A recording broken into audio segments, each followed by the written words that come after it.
G'day, welcome back to the channel, welcome back for a coffee. And if I sound a bit different, it's because I'm sick. Well, I've been sick, had the flu, the man flu, the worst kind of flu anyone can possibly get. Girly flu, it's nothing, man flu, serious stuff. I was actually in bed for 2 or 3 days and yeah, aches and pains and shivers and chills and, you know, not just a cold, no, not just a cold, not just one of those, you know, easy to get over colds. It was the flu, influenza, kills people every year, but I survived, and I also survived a marriage. Yep, people have been asking, did you really get married? Bruce, did you really get married? Yes, I did. Look, here are other pictures, or here's a picture to prove it. That's me, the handsome looking guy holding up a tree on the right hand side, and that's my gorgeous blushing bride on the left there with the brightly coloured hair and the steampunk gear. Yeah, you see why I chose her, eh? She's like me, not a follower, she's a trendsetter. Right, 38 years we've been living together, and we decided on an impulse, well, let's try this marriage thing. Let's see if that's going to work. We don't know. It may not last, but at least it debastardised the kids, which is going to be a bonus for them. Right, what I want to talk about today, I've made notes because I'm still old and frail and feeble. First of all, got sick, got married, yep. Lots of people emailed me about that BBC documentary. What is it called? The Britain's Next Air Disaster. Did you see it? If you haven't, then go and have a look. I think it's on Daily Motion if you go look for it. I would put a link in the description of this video, but YouTube's a bit funny about things like that, and sometimes if you put a link to somewhere that's a competing site, basically your video never gets seen by anybody. You get stuck in the back closet somewhere, wrapped in brown paper with tape on saying never open. So I'm not going to put a link to it, but you can find it. If you live in the UK, you've probably seen it. So go and have a look. See if you haven't otherwise. Now, oh no, I'm not going to go in depth because this is just a coffee chat, short. And YouTube doesn't like short either. Oh, apparently I've been finding out all this detail. If you want to make money out of YouTube, you're going to have videos that are at least 10 minutes long, because then you can put the mid-roll ads. You know, when I'm talking along suddenly, interrupted, look, there's an ad, got to watch that, click, click, click, skip, skip. Well, I don't use those. I don't care how long my videos are. My videos can be an hour long. I'm not putting the mid-roll ads in, even though apparently they triple the revenue from your advertising through AdSense. But hey, I've got Patreon supporters. I don't need that crap. You guys get the benefit of my Patreon supporters who sub me a little bit of money every month. Yes, great. Anyway, yeah, so they put a drone in a pneumatic cannon, fired it at an airplane part. It's all been done before. And because the drone wouldn't fit in the cannon, they beat the snot out of it with a hammer. It was really hard to break. Now, the interesting thing is that they took the heavy bits, the hard bits, the motors and the battery, and stuck them in this sabo, so they could fire it out the cannon. But they put some carbon rods in there, great big booty, fat, strong, super thick carbon fibre. Where did they come from? I don't recall the Phantom 4 having carbon rods in it anywhere. No, it doesn't. I checked mine. Doesn't have any carbon in it. But they put carbon in there for whatever reason, and then they put some foam around it, and then they fired it at hundreds of miles an hour at this old-fashioned jet airliner tailplane thing. And of course it made a hole in it. Well, what would you expect? But it's like, excuse me, this is kind of like, imagine trying to crash test Volvos. How would you feel if the crash test people said, well, here's a Volvo, and they're boxy, but they're good. But so we're going to test and see how well it holds up under crashes. Let's take the motor out, wrap it in carbon rods, and fire it at a concrete wall and see if people would survive if they were trapped between the two. That's the kind of lunacy that the BBC engaged in with this mockumentary. And it is a mockumentary. It's not a documentary. It's a mockumentary. They just made stuff up. It's designed to sensationalize and to scare people. In fact, I looked up the definition of terrorism because I thought this is a terrorist act. This isn't a documentary. It's an act of terrorism. So I looked it up on Wikipedia, and Wikipedia told me that terrorism is using violence and intimidation, especially against civilians, in the pursuit of political aims. Well, doesn't that describe to a T exactly what this documentary does? It uses the implied threat of violence. Oh, people are going to die, drones are going to bring down airliners. The threat of violence and intimidation, so people are scared now. Even the guy, Aldo, the rough, tough hipster guy that, you know, ex-sniper and whatever army guy from Afghanistan, he said, I'm scared of flying now, basically. So even he was intimidated by this documentary. And it's especially against civilians, because this is talking about how if you, Joe average public, go on an airliner, you could be killed to death by these evil drones and the carbon rods which appear out of nowhere.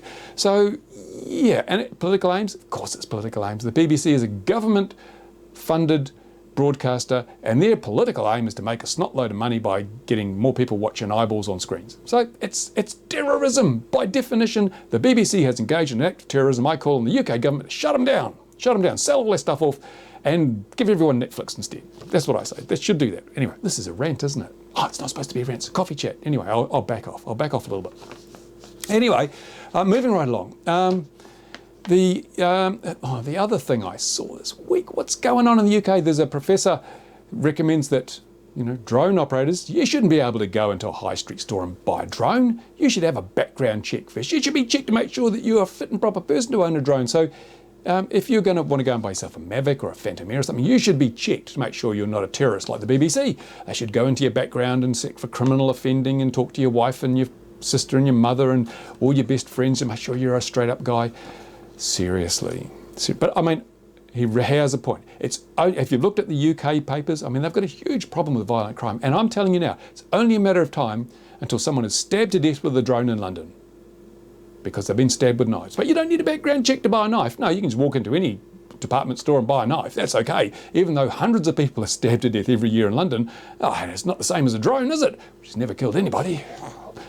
Seriously, the people in charge of these regulations and the consulting to government in the UK, do they all come from the same parents? Is this like massive inbreeding? Is this like Appalachian Mountain people of the UK? It seems like it because they all seem to be quite a few sandwiches short of a picnic. They really do seem to have inbred to an inordinately large degree, and it's resulted in this craziness coming out in the regulatory process. I don't know. What do you do? So there you go. Anyway, and speaking of the BBC programme, they made mention of the Gatwick situation. Where planes were grounded for 3 days because of the drones that nobody ever saw. And at the time, there was a lot of speculation that this was a cover-up for something even more mundane, such as maybe the air traffic control system at Gatwick went down. And maybe they were trying to cover that up because at the time they were selling the airport. The airport was for sale and French people were going to come along and go, "Zut alors, mon ami, we will buy the airport, but your air traffic control is routed, so we're not paying much money." That may have been what they had in mind when they said, well, what do we do? Cover it up. Let's put it down to drones. People will believe that. Evil drones. Because just today I see that the air traffic control system at Gatwick has fallen on its face and flights have been grounded. Exactly what happened back during the Christmas period when it was supposedly drones. I wonder if this is a systemic problem that's resurfaced, and they can't blame drones twice because now they got the gear there and people go, well, where's your drones? So now they have to fess up. Besides, they've already sold it, they got the money in the bank, they don't give a damn that the air traffic control system's falling over. It's not going to affect the purchase price. Never, Occam's razor. That's the secret to working out what's going on behind the scenes here. Oh, terrible. And despite my illness and infirmary and marriage, I had some visitors to the studio this week. I'm a poster boy.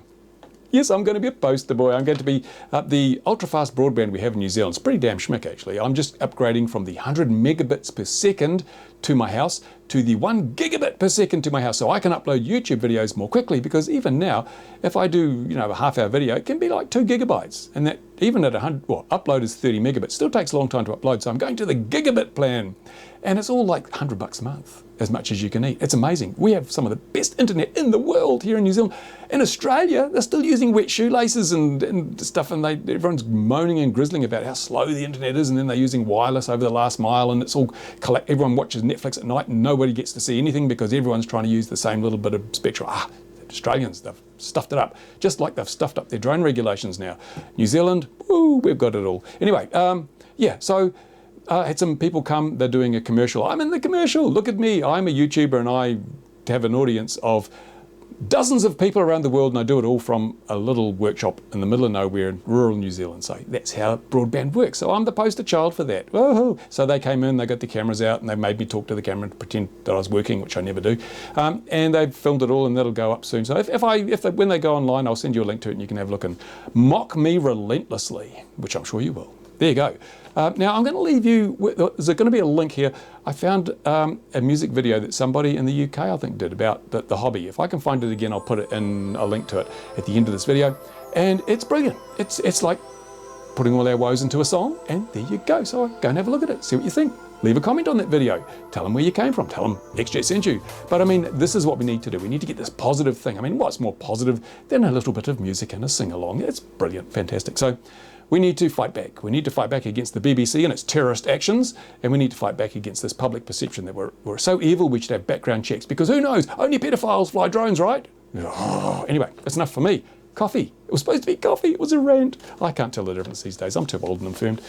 There you go. Thanks for watching. Thanks to my Patreon supporters. Really appreciate all the help you give us so I can make these ads without those mid-rolls, yeah. And by the way, if you want to support the channel, there are links in the description to my Patreon page and to the generic Banggood link, where if you go and click on that before you buy stuff from Banggood, I get a tiny little amount. It's over $100 now. Woo! So I'll be buying some stuff from Banggood and reviewing it on my other channel, RC Model Reviews.